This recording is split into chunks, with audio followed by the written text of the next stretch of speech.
Am I the only one that's been to this venue as a nightclub? Please tell me I'm not. This is the second year that I've been on this stage, and I have flashbacks of being about there on the dance floor around about 10 or 15 years ago. I had to get that out of my head so I could focus on the subject at hand. So, Amir and friends on stage. I'm going to let the panelists introduce themselves shortly. As James said, I'm Amir. I'm Managing Director at Nectar360. And something that we hold close to our hearts is being obsessed with the customer. Everything we do at Nectar360, be it loyalty or retail media, has to be additive to the customer experience. So we decided today to hand over our entire 20-minute slot and focus down on amplifying the voice of the customer. You're going to hear what actual customers think of retail media and how we unleash creativity in retail media. For us, those two things are the path, the sustainable path to growth in this industry. By doing the right thing for customers, making sure everything we do is additive to that customer experience. And I should add, by doing the right thing by customers, it means we can deliver brilliant outcomes for our clients, which is equally as important. A very quick intro on our business, because I think it's important, because it's the parts that come together that allow us to deliver that obsession with customers and being additive to the customer experience. We own and operate the largest coalition loyalty program in the UK, Nectar. 23 million customers active in Nectar every year. Why is that important? It's not just for my ego. It's because customers tell us it's a point of difference. Why is it a point of difference for customers? It delivers real value and utility to our customer base. Customers like the ability to earn and redeem their points across some of the major and biggest brands in the UK. And of course, two of the brands within the coalition are our own retail brands, Sainsbury's and Argos. And as a consequence of having Nectar in Sainsbury's and Argos, we have a real depth and breadth to our customer understanding, a real depth and breadth to our insight, and we use that insight to drive everything we do from a retail media perspective, in-store, on-site, and off-site. And we really hold ourselves to our purpose. This purpose has been with us for many, many years. We create valuable relationships between customers and their favorite brands. And the starting point is always our amazing ability to understand customer behavior. And this is a really elevated view of our approach to retail media, but it's something the team really holds true. Everything must start with the customer front of mind. We use the depth and breadth of our customer understanding and put that into action through our retail media strategies. We work extremely hard, and we don't always get this right, by the way, extremely hard on making sure retail media is additive to the customer experience. We've worked incredibly hard and invested deeply in creating a full funnel retail media offering. Everyone knows in the room the customer journey is no longer linear. The customer journey is squiggly. And by building a retail media capability that can support the entire marketing funnel, you can engage customers just at that right point, however they choose to shop with us. Super, super important. And when we get those three steps and stages right, we drive brilliant outcomes for our clients. Brand and conversion metrics, really shifting the dial there, and fantastic returns. And of course, we do a brilliant job for our customers as a consequence. We always learn, and we take those learnings into the next activation. I'm not going to drain the next two slides because they are really a bit of a scene set on the market and some context. Everyone's seen the charts. James put it up earlier on. The numbers are vast. The hype is through the roof. And I think that's justified because retail media really does work. But you have an unintended consequence that comes as part of that. Big numbers drive lots and lots of businesses to set up their own retail media networks. On one hand, that's brilliant because we want competition in the market. If I was a client, I would want that competition because it gives me choice, and it should mean performance and standards improve. The unintended consequence is it's bloody complex for our clients. Yeah, over 200 retail media networks out there. There's 6 of us on stage today, and Amazon are not here. So that's seven major players in the UK. And that gives us an opportunity and a challenge. How do we solve for complexity in the market? How do we make it easier for our clients? One level is an industry level. How do we bring standardization to measurement? That's the obvious go-to. I have a nuanced view on how that should look, and I'll come back to that in a second. And number two, within our own retail media networks, we really have to work hard on driving ease of use through technology to remove that complexity for our clients. Everyone in this room is an expert, I expect, in and around the advertising landscape. Here are some of the key themes. Upper funnel support through retail media is very much front of mind for brands. We've built that capability over the years. Any sophisticated retail media network has to own its own tech stack, be very selective on its integrations out to the key tech partners. And by doing that, you can deliver targeted awareness, reduce ad wastage, and deliver more relevant experiences for customers. I'm not going to drain the middle part here because I've talked about the complexity that we have to solve for in the market. The bottom two really intrigue me, and I think it drives my team nuts because I keep asking questions around it. So non-endemic makes a lot of sense if you're driving the pounds. You want to grow your retail media network, and you can see significant growth coming from non-endemic. But how do you make it relevant to a customer? How do you make sure it's additive to a customer experience? We think we've got a good view on how we do that, but it's certainly something we want to hold ourselves to. And then measure what matters, which is this point around standardization. A basic level of metrics and standardization across retail media networks makes a lot of sense. That will help our clients. But we need to be really careful not to dumb down on the measurement that's available within retailers, given we've got such a strong first-party data asset. Most of our clients want us to do advanced analytics, bespoke measurement methodologies. So how do we find that balance by finding the standardization, but also really stretching up to bring brilliant measurement to our clients that really pushes the boundaries? A lot of context there, a lot of talking about the customers, but what do customers actually think of retail media? I think this is a first for any events globally. James, you can thank me later. The voices you're about to hear is real customers, and we asked them what makes good retail media, what makes bad retail media, and what would we do differently to make it even better. So enjoy. Bad retail media to me is overly having adverts that are intrusive and irrelevant. Hate being bombarded with adverts. A bit overwhelming with the amount of signage. Not relevant too often. It just becomes annoying. Getting in my way, slowing me down. Good retail media is something that's relatable, so you remember it more. Something eye-catchy that makes me want to know more. The ability to influence my emotions and make me want to buy the item. Knowing your market and exactly what they want. Then once you've done this, being able to capture their imagination. Adverts that are relevant, that are seasonal or topical, that have some sort of discount or benefit to the consumer. Basically relevant to me.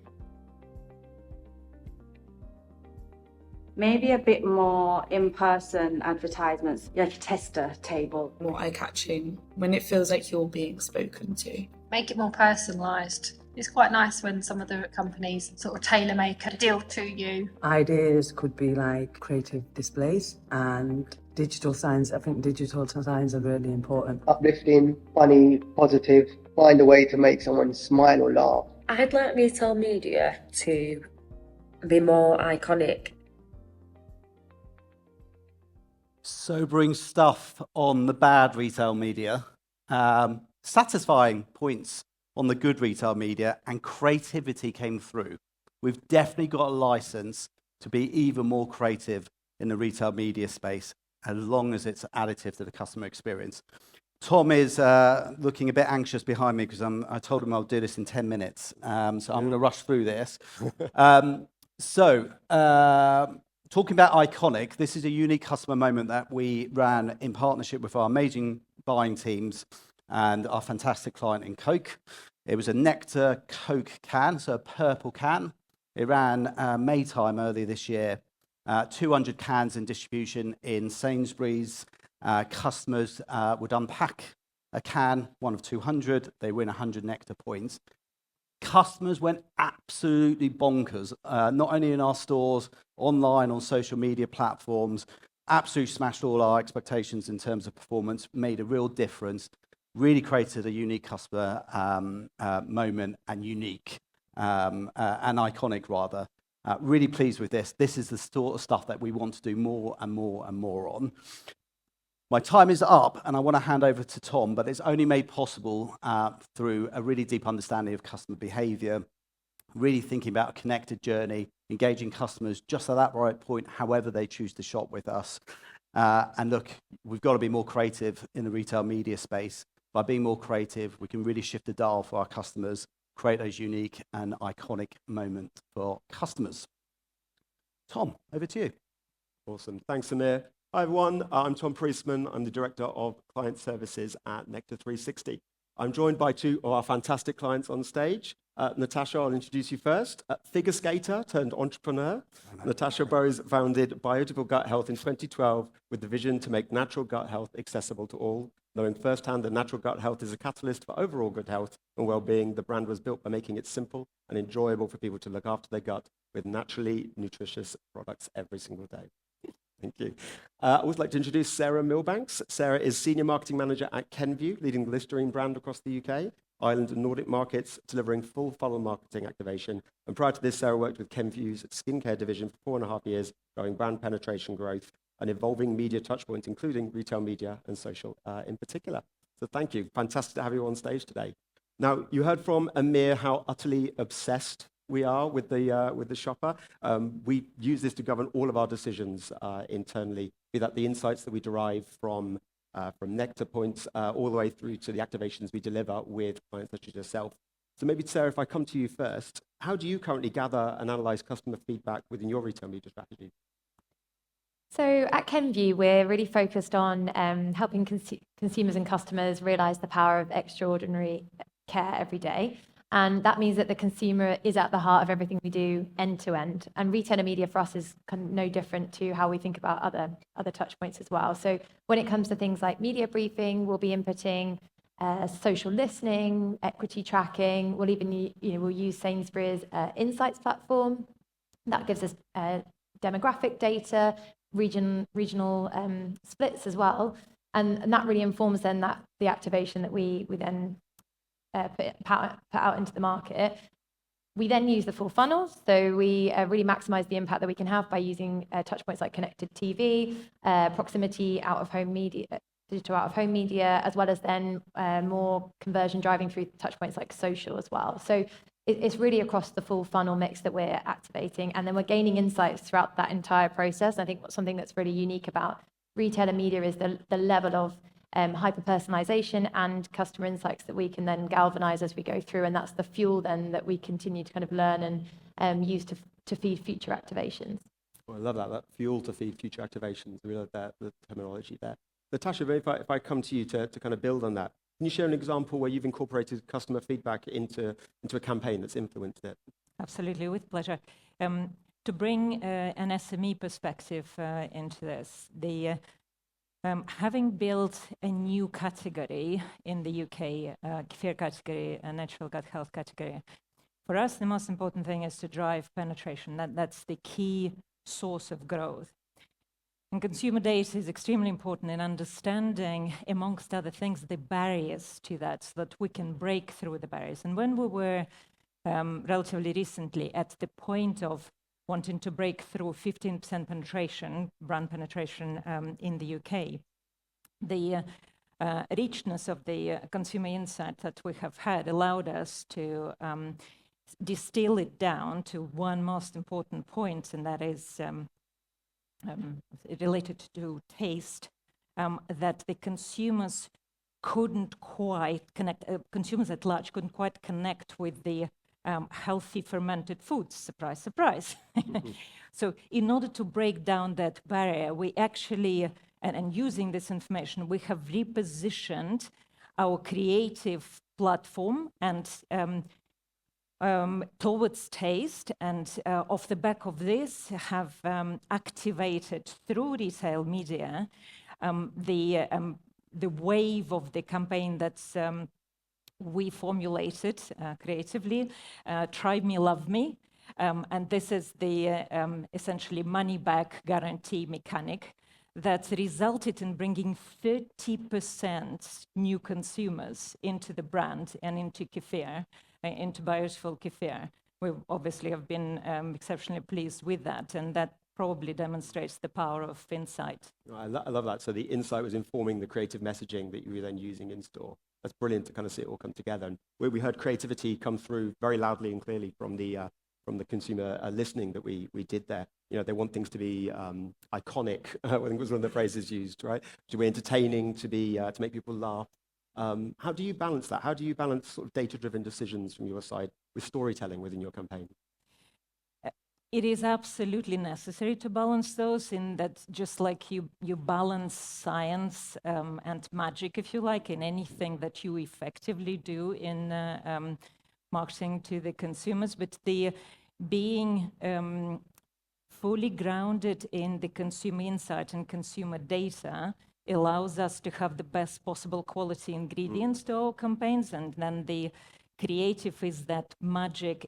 It's the why to the what of the data, and it's the connection to the consumer's emotion and creating deeper engagement with the consumer. That's what only creative really can deliver, and really the two are very integrated and interdependent. I love that. So the sort of data is the ingredients, and kind of creative storytelling is the recipe, almost to come together. Brilliant. So Sarah, coming to you. So is there any innovative approaches that you use to bring creativity into retail media? Yeah, I think thinking back to when I was working on skincare, I think you've seen the kind of explosion of TikTok and Skin Talk within that, and then we saw that there was a lot of engaging content that was really resonating with our customers on that platform. So we looked at ways to try and bring that through into other touch points, particularly in store. We've been quite focused on, promotional messaging. So how could we take some of those elements and bring them through? So we've been executing, bringing like dermatologists into store, for example, using their educational content on different touch points. Within social, we've been working on using like UGC and ratings and reviews, which we know are really important, and bringing those to life as well. And then also thinking about how we can use influencers more in the in-store environment, again, to help drive that connectivity between what people are seeing at home and across the full funnel. So for us, that's driven really great brand conversion and great brand relevancy as well. So that's been really effective for us. Well, that's also bringing kind of the experiential into the store, so it's close to that point of purchase. Really nice with the credibility from it. Skinfluencers, as you phrased it. Yes. It's a new one for me. Thank you. We've probably got about 1 more minute left. We're very tight on time here. Maybe any final thoughts? Natasha, if I start with you, anything how brands can stay ahead of the curve on consumer insights and creativity? Probably not too surprising. I would reference AI, frankly, and both from the point of view of data through machine learning and from the point of view of the creativity in generative AI and all the tools that it gives us to be faster at creating the copy and the actual content, and then testing it really fast and staying relevant and staying ahead of the curve. Yeah. Sarah, anything you'd add to that? I think just continuing to listen to the customers. It was great to hear the insights today from just that small snapshot, but I think the more inquisitive we can be to all of the category buyers that are out there, understanding what they're really wanting, and that's not necessarily just what they're saying, but also what they're thinking and feeling. So awesome. Thank you so much. I genuinely could keep this conversation going, and honestly, spending time with clients is the highlight of my day, and it's a true testament to have the power of partnership to have you on stage here with us. So thank you. I might just wrap up with a few final points just to kind of recap the session. You'll have heard from Amir how utterly obsessed we are with the customer and Nectar360. This powers all the decisions we make that feed into Nectar data, and that data is incredibly strong. This is the power of retail media, right? It enables you to get under the skin of true buyers of your category that's based on their actual behavior. This then feeds into the full funnel style activations that we can then enable from social to connected TV through to in-store screens and the like. And Sarah, loved your example about how you brought that to life for Kenvue. then that sort of really highlights that challenge of that retail media needs to be additive to that experience. Like, you can't just be noise. You heard this directly from the feedback we had there. You can't be disruptive in their experience. You actually have to be entertaining or helping them within that journey. And then the final points around creativity, like generally this is such a white space that we can explore together. When you take that insights through to that creativity and an opportunity to be truly iconic, as you heard there. And I love the examples you're talking about with data being kind of the ingredients to the outcome. That's all we've got time for today. So just massive thank you to our panel here, and thank you all for listening.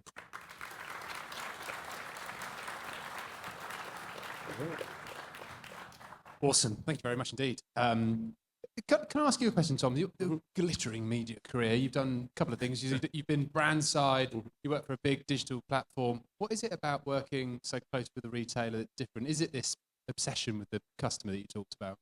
I mean, the obsession with the customer is at the heart of most of the organizations you would do, right? So it's who you're effectively selling to, the outcome.